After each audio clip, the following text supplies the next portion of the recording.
Welcome back. What's the story, team? You're very welcome back to the Iron Mindset YouTube channel. I am Ian and we are going to get right into today's topic. So got this one as a DM across on Instagram at IronIanPT. If you're not following there, which I'm sure you are, but if you're not, go over and follow, like all my pictures, make sure you leave a comment, slide into the DMs and send in a question. Alright, doesn't matter what it is, send it in. It can either get thrown into one of the random Q&A piles, or like this one, we can do a quick video on the topic as an individual thing. So the question today was, which is better, full body or body part splits in training? So splitting up your workouts into either individual days for, like, chest, back, shoulders, arms, and then full body where we hit a little bit of everything each day. Now, I should specify that body splits can also be done as upper lower. They can be done as push and pull. And full body does not necessarily mean you hit every single muscle group every single time you're in the gym. But, you'll do a little bit of legs, a little bit of back, a little bit of shoulders. You should do some upper and lower all in one session. So the question is, which is better? And the reality with most things is it depends. And people hate when you say that, because everyone wants a definite answer on absolutely everything. But unfortunately, with fitness, in a lot of cases, and training and health, it does depend on your very, very specific situation. For example, if I'm talking to a high-level bodybuilder, it's probably not productive for me to tell them they're better off doing full body. However, what I would say is, for the vast majority of people that go to the gym recreationally or just to relatively stay in shape, 3-4 times a week, whatever you're doing, you're going in for your 40 minutes, 1 hour, 3 or 4 times a week. You've no specific goals other than maintaining a decent degree of health and not getting too fat or whatever. Yeah, you're probably best off doing something more akin to a full body workout. And we're going to talk through why, and then who would body splits suit more as well. So to start, this is really going to be divided into whether or not you're a beginner or you're a more intermediate to advanced lifter. Are you a bodybuilder, or are you somebody who is recreationally training for your health? All right. So what I would say is, most people I start training with, or people I would advise when they start training, is I would advise them to always start with a full body or, more movement based. So we might go in and do something like this. We might do a squat, a Romanian deadlift, an overhead press, a row, a prone row maybe.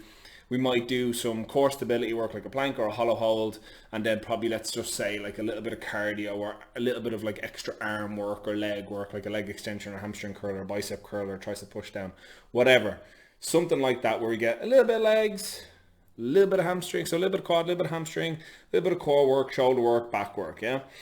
There's a couple of reasons for this. One, when people begin in the gym, their work capacity in any given muscle group is very, very, very low. The work capacity in general is quite low, because most people when they come to the gym are not in good shape.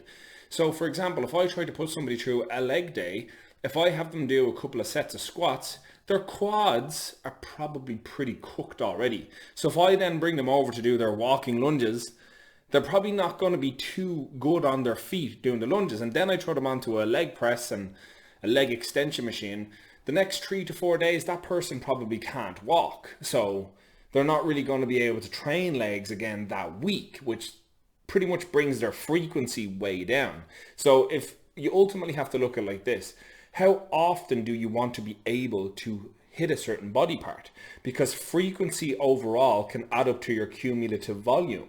So at the beginning, most people probably can't do, an hour of leg training, but they might be able to do 1 to 2 leg movements every single session for 3 to 4 sessions a week, which will equate to more volume over time. Same with the upper body. Upper body's a little different. You can usually hit it a bit more frequently anyway.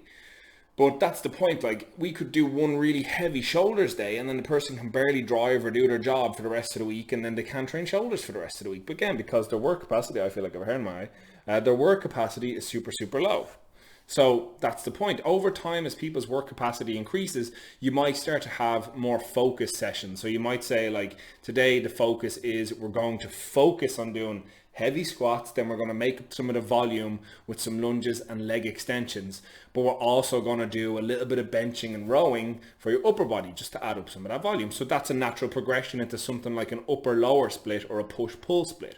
So at the beginning, especially when you're very new, your work capacity is quite low, and ultimately frequency is probably going to pay off more, hitting the movements more. This is one of the reasons I don't like German volume training, all right?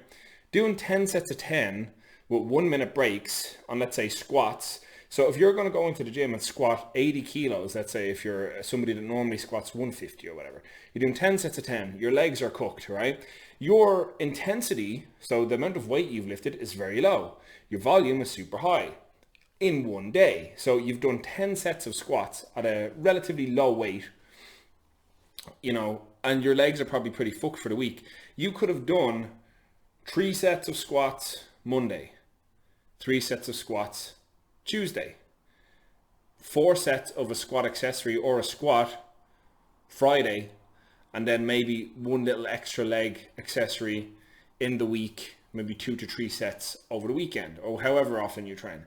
That equates to more sets overall for the quads.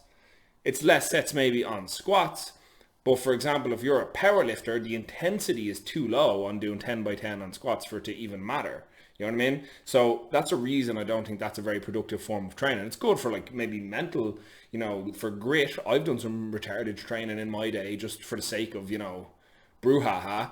So, but I mean, as an actual training capacity, I would rather have somebody squat 3 times a week, four working sets per session, which ultimately equals 12 sets versus trying to do 10 sets in one session arbitrarily. Same idea here.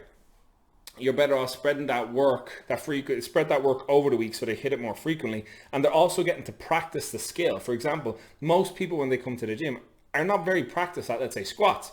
So there's no point in me blasting them on a Monday with a leg day and they squat once a week, and then it's a whole other week before they get to practice doing squats again.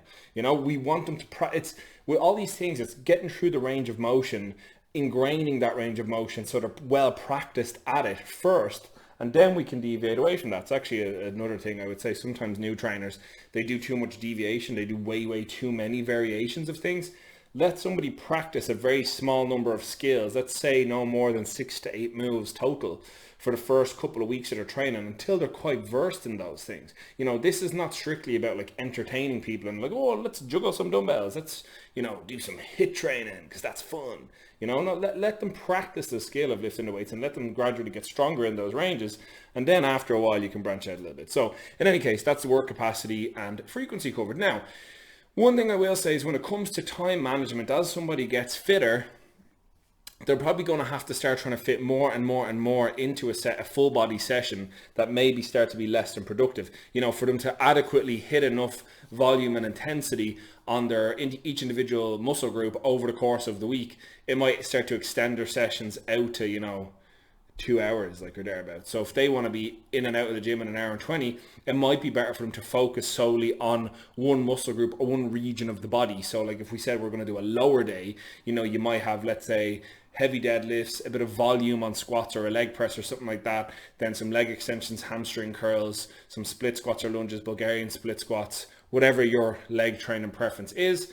And you might be able to get all that done in a much smaller space of time than you otherwise would if you were trying to also fit in your bench press, your overhead press, your bent over row, your pull-ups, chin-ups, lateral raises, whatever it is. So from a time management point of view, especially as you get more and more advanced and you start to need a bit more volume to keep making gains, sure, that might be the time. But as mentioned before, the big difference maker here is going to be the level you're at. If you're a beginner, low work capacity, you're probably only going to be able to train for about an hour, 45 minutes to an hour comfortably without gassing out. Sure, that maybe there's a point to be made there that full body workouts are the way to go. As you start to become more of an intermediate, you're starting to need a bit more intense. You can ease off the hitting the muscles as frequently because you're probably going to need a bit more recovery time now that you're getting more advanced. Maybe your weights are heavier. So if you've heavy deadlifts, let's say on a Tuesday, you probably don't want to be heavy deadlifting again soon. So you might, your next day in the gym might be upper body focused, and then you've got another rest day. So it might be 2 to 3 days again before you're doing any kind of hinging movement,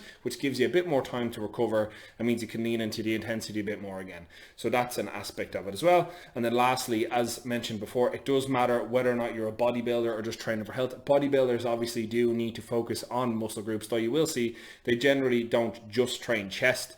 They'll say, oh, today is chest and triceps, or chest, shoulders, triceps, or shoulders and triceps, or today is legs and abs, or like it's hamstrings and glutes or whatever, you know. They'll try pair things up so the movements are synergistic, that they can train them all together. So these are all very special considerations. Ultimately, the best plan you can adopt in the gym, whether it's full body, body splits, whatever, is the one that you will stick to. Regardless to all this, consistency is number one. This is why I always say to people, it's best off to follow a program than just go in and make things up in the gym on your own, or write your own programs, because inevitably you'll leave things off. It is still shocking to this day how many people will not train their legs.